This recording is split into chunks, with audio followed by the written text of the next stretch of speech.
Hello hi student, how are you? Welcome to my channel. आजच्या व्हिडिओमध्ये आपण next problem एक्झरसाइजमधील जो काही 11 नंबरचा प्रॉब्लेम आहे हा प्रॅक्टिकल प्रॉब्लेम आपण सॉल्व्ह करणार आहोत. पण त्याही आधी अजूनही तुम्ही माझ्या चॅनलला सबस्क्राईब केलं नसेल तर चॅनलला सुद्धा सबस्क्राईब करा. व्हिडिओ आवडला तर नक्की लाईक करा आणि जास्तीत जास्त विद्यार्थ्यांपर्यंत व्हिडिओ शेअर करा. बघा, आजपासून जे काही क्वेश्चन आपण सॉल्व्ह करणार आहोत त्या सर्व क्वेश्चनमध्ये थोडाफार डिफरंट आपल्याला आढळून येईल. कारण आत्तापर्यंत म्हणजे 10 जे काही प्रॉब्लेम आपण सॉल्व्ह केलेले आहे या 10 पर्यंत जेवढे प्रॉब्लेम आपण सॉल्व्ह केले त्या सर्व प्रॉब्लेम मध्ये आपल्याला माहिती होतं की ड्रॉवर कोण आहे किंवा ड्रॉई कोण आहे किंवा एंडोर्सी कोण आहे.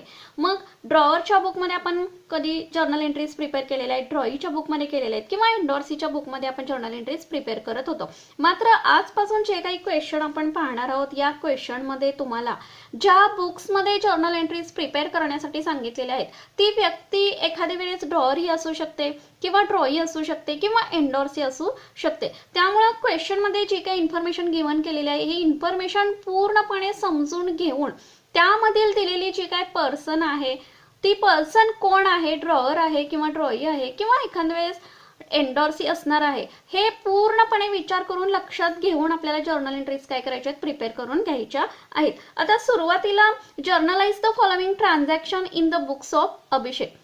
जर अशा पद्धतीने तुम्हाला in the books of Abhishek, आता या ठिकाणी क्वेश्चन आपण 11th बघतोय तर या क्वेश्चन मध्ये काय सांगितलेलं आहे तर journalise the following transaction in the books of Abhishek. आता ही जी काय व्यक्ती या ठिकाणी ज्या व्यक्तीचं नाव दिलेलं आहे ती व्यक्ती म्हणजे कोण असणार आहे तर आपण स्वतः असणार आहे हे गृहीत धरून तो क्वेश्चन काय करायचा आहे, सॉल्व्ह करण्याचा प्रयत्न करायचा आहे. मग पुढे दिलेली जी काही इन्फॉर्मेशन आहे या इन्फॉर्मेशन वरून एखाद्या वेळेस ती व्यक्ती ड्रॉवर असू शकते, ड्रॉई असू शकते किंवा एंडोर्सी असू शकते.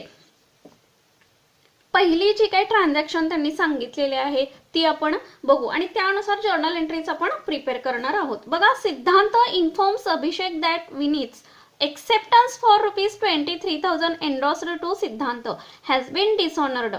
Noting charges amounted to ₹430. काय सांगितलेलं आहे तर सिद्धांत इन्फॉर्म करतोय कोणाला, अभिषेकला इन्फॉर्म करतोय काय की विनीतनं 23,000चं जे काही बिल आहे ते एक्सेप्टन्स केलेलं आहे. ते कोणाला एंडोर्स केलेलं आहे, सिद्धांतला एंडोर्स केलेलं आहे आणि ते एंडोर्स केलेलं बिल काय झालेलं आहे, डिसऑनर झालेलं आहे. आता या सेंटेन्सवरून आपल्याला लक्षात येईल की सिद्धांत इन्फॉर्म करते कोणाला, अभिषेकला. बिल एक्सेप्टन्स कोणी केलेला आहे तर विनीतने एक्सेप्टन्स केलेला आहे. म्हणजे याच्यावरून आपल्याला लक्षात येईल की विनीत हा कोण आहे, ड्रॉई आहे. अभिषेक हा कोण आहे तर ड्रॉवर असणार आहे ज्याच्या बुकमध्ये आपल्याला जर्नल एंट्रीज प्रिपेअर करण्यासाठी सांगितलेलं आहे. आता अभिषेक ही व्यक्ती कोण आहे तर आपण स्वतः असणार आहे हे गृहीत धरून जर्नल एंट्रीज आपल्याला करायचे. मग विनीतनी जे बिल 23,000चं एंडोर्स एक्सेप्टन्स केलेलं आहे ते एंडोर्स कुणाला केलेलं आहे तर सिद्धांतला केलेलं आहे आणि ते बिल काय झालेलं आहे, डिसऑनर झालेले आहे. आणि नोटिंग चार्जेस देखील अलाउ केलेले आहेत किती, 430. मग एखादं बिल एंडोर्स केल्यानंतर नोटिंग चार्जेस पेड करावे लागतील त्यावेळेला जर्नल एंट्रीज आणि बिल डिसऑनर झालं असेल तर जर्नल एंट्रीज आपण कशा पद्धतीने करतोय लक्षात घ्या. अभिषेकच्या बुकमध्ये करतोय. अभिषेक हा कोण आहे तर ड्रॉवर असणार आहे. ही पहिली गोष्ट लक्षात घ्यायची आहे. अभिषेक ड्रॉवर आहे आणि ड्रॉवर ही व्यक्ती आपण स्वतः आहे. त्यामुळे पहिली जर्नल एंट्री काय होईल, बिल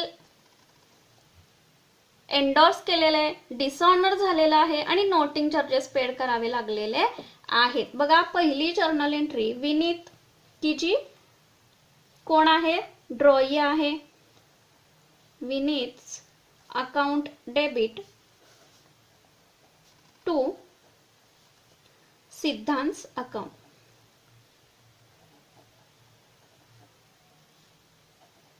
अकाउंट क्रेडिट किती रुपीज तर 23,000. नोटिंग चार्जेस देखील आपण याच्यामध्येच इन्क्लूड केलेले आहेत.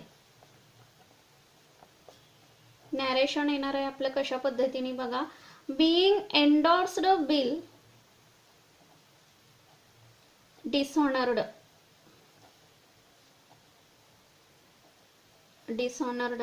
and noting charges paid.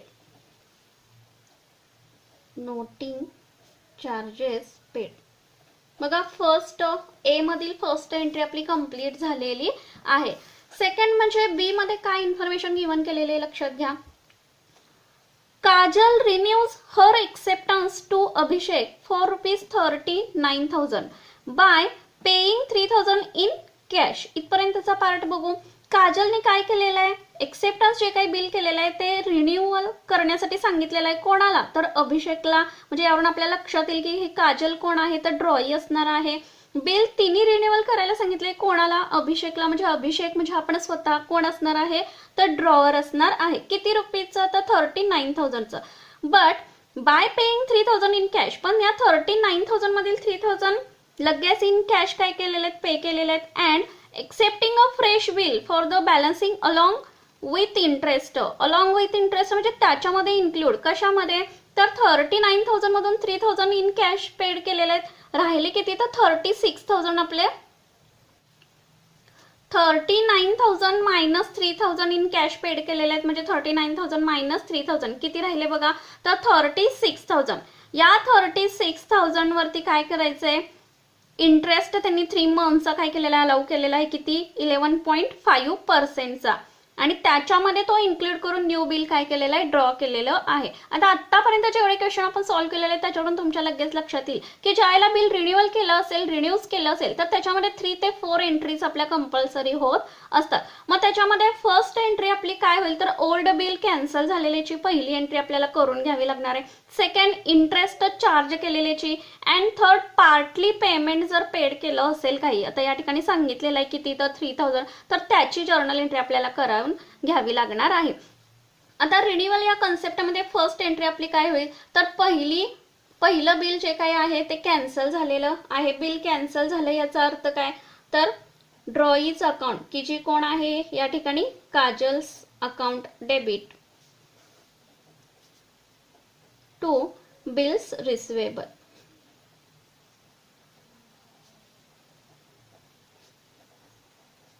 Narration being dishonor of bill.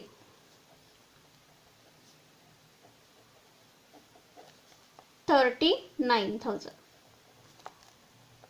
Interest charge केलेल्याची सेकंड एंट्री आपल्याला करून घ्यावी लागेल. बघा काय एंट्री होईल, ड्रॉई अकाउंटची की कोण आहे, Kajal's account debit to interest. अभिषेकच्या दृष्टिकोनातून इंटरेस्ट हा काय असणार आहे, इन्कम असणार आहे, त्याला रिसीव होणार आहे.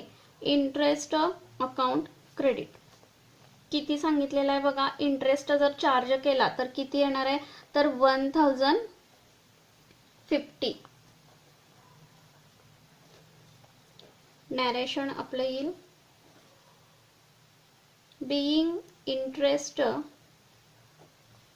रिसिवेबल.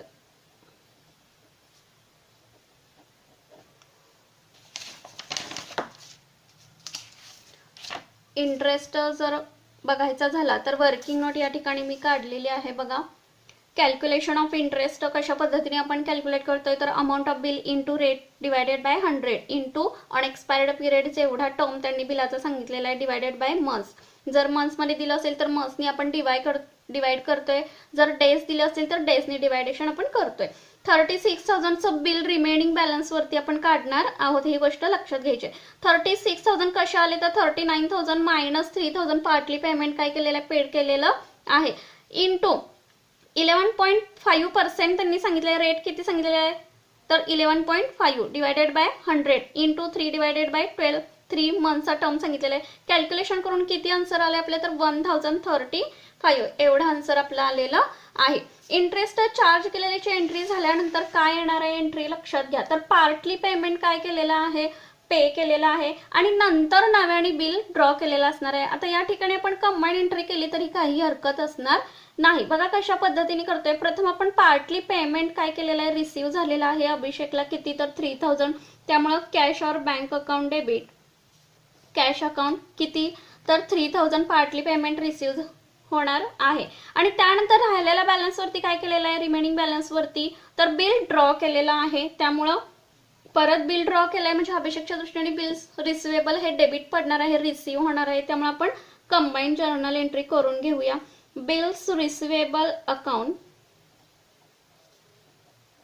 क्रेडिट किती रुपीजचं, तर 37,035. आता कसे आले, तर 36,000 हा रिमेनिंग बॅलन्स विथ इंटरेस्टचे 1,035 असे 37,000 35 टू ड्रॉईज अकाउंट की जी कोण आहे Kajal, to Kajal account credit.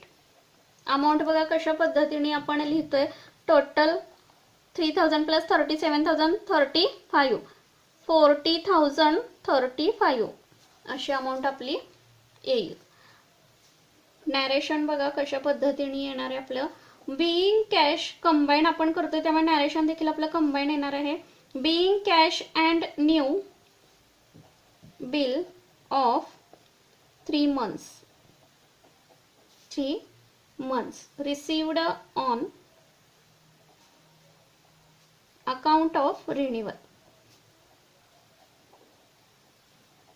Account of renewal बघा या ठिकाणी रिन्युअलच्या सर्व एंट्रीज आपल्या कंप्लीट झालेल्या आहेत. म्हणजे बी या सेक्शन मध्ये किती आपल्या जर्नल एंट्रीज झाल्या 1 2 3. आता तसं बघायला गेलं तर 4 एंट्रीज आपल्या बी ह्याच्यामध्ये होतील का तर आपण जी काही थर्ड नंबरची एंट्री आहे ही कंबाईन केलेली आहे. कशी तर पहिली पार्टली पेमेंट रिसीव्ह झालेली जी cash account debit to Kajal's account, दुसरी बिल ड्रॉ केलेले एक्सेप्टन्स अँड गिव्हनची bills receivable account debit to Kajal's account अशी कंबाईन एंट्री आपण या ठिकाणी करून घेतलेली. त्यामुळे बी सेक्शन मध्ये आपल्या 3 एंट्रीज झालेल्या आहेत.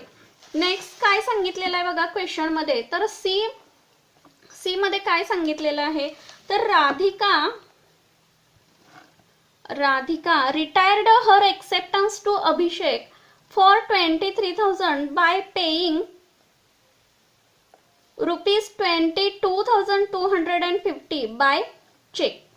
काय सांगितलेलं आहे तर राधिकानं बिल जे काय एक्सेप्टन्स केलेलं आहे ते रिटायर झालेलं आहे. म्हणजेच काय याचा अर्थ याच्यावरून आपल्या लक्षात येईल की राधिकाने बिल जे एक्सेप्टन्स केले म्हणजे राधिका या ठिकाणी कोण असणार आहे तर ड्रॉई असणार आहे आणि ड्रॉवर कोण असणार आहे तर अभिषेक असणार आहे. अभिषेकला काय केलेलं आहे ड्यू डेटच्या अगोदर 23,000 रुपीज पे केलेले.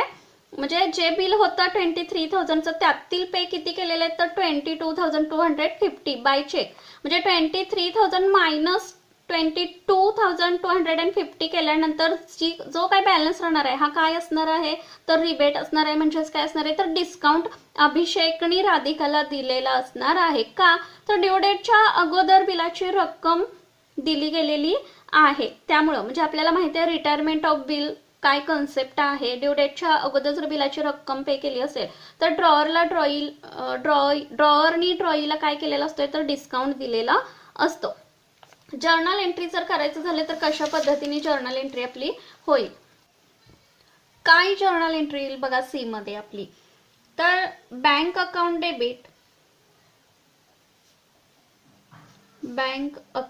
डेबिट डिस्काउंट दिला गेलेला आहे ड्रॉवर कडून त्यामुळं रिबेट ज्याला आपण म्हणतोय rebate account debit to Radhika's account.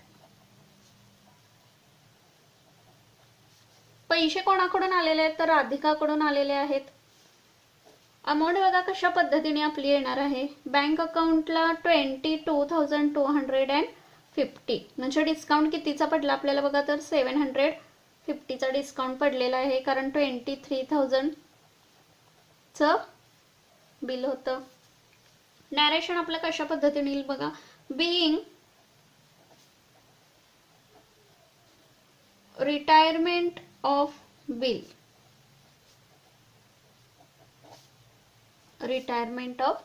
Bill next म्हणजे सी मध्ये आपली किती एंट्रीज पास होईल तर 1 एंट्री पास केलेली आहे.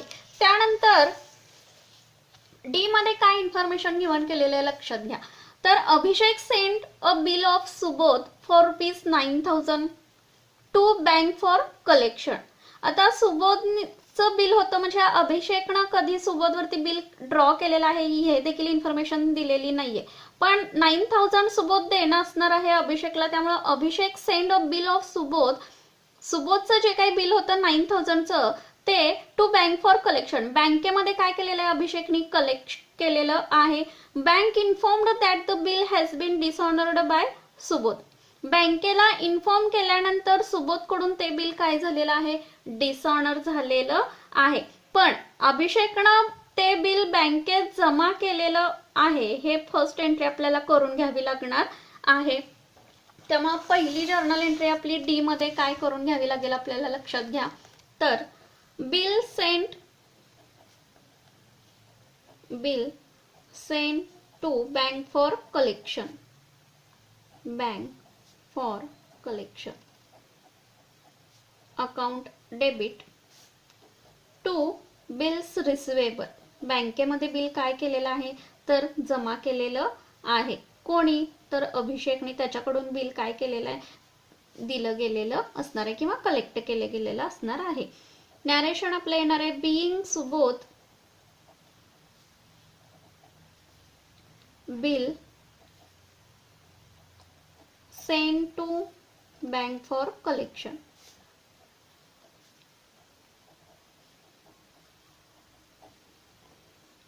₹9,000 आणि त्यानंतर बँकेला इन्फॉर्म केल्यानंतर ते बिल काय झालेलं आहे तर डिसऑनर झालेलं आहे. बघा, bank informed that the bill has been dishonoured by Subodh. Subodh देणं होतं 9,000 बँकेला, त्या पण सुबोधकडून काय झालेलं आहे बिलाची रक्कम केली गेलेली नाही. म्हणजेच काय थोडक्यात तर बिल डिसऑनर झालेलं आहे. त्यामुळे लास्ट जर्नल एंट्री डी मधील आपली काय करून घ्यावी लागणार आहे लक्षात घ्या. तर सुबोध